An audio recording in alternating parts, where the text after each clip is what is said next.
चित्रीकरण निश्चितपणे करू. पण कुठेतरी या ठिकाणी मी नेहमी म्हणतोय की मला आठवतं काही महिन्यांपूर्वी काही वर्षांपूर्वी देशामध्ये पुरोगामी आणि कम्युनिस्टवादी विचाराच्या पक्षांनी एक चळवळ उभी केली होती, ईव्हीएम हटाव देश बचाव. आणि हा विचार कधी कधी सारखा मनाला खतखत करतो की खरोखरच काहीतरी गोंधळ आहे का, काही खोळ आहे का.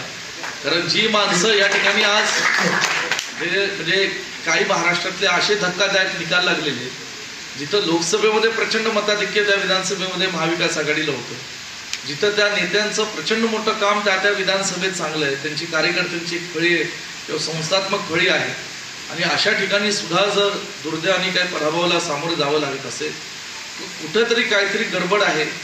किंबहुना जे काही या ठिकाणी धनशक्तीचा प्रचंड मोठा वापर हे महाराष्ट्राच्या राजकारणात दुर्दैवाने होऊ लागलेला आहे. या सगळ्या गोष्टींपासून जर आपल्या सर्वांना वाचायचं असेल, लोकांना वाचवायचं असेल, तर आपल्याला निश्चितपणे किरण तात्या तुम्ही म्हणताय तसं, शरद भाऊ म्हणताय, तुम्ही एकत्रितपणे आता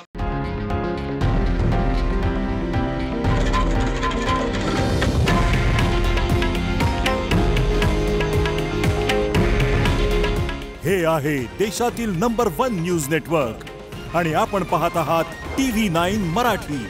काळजी तुमची, हित महाराष्ट्राचं.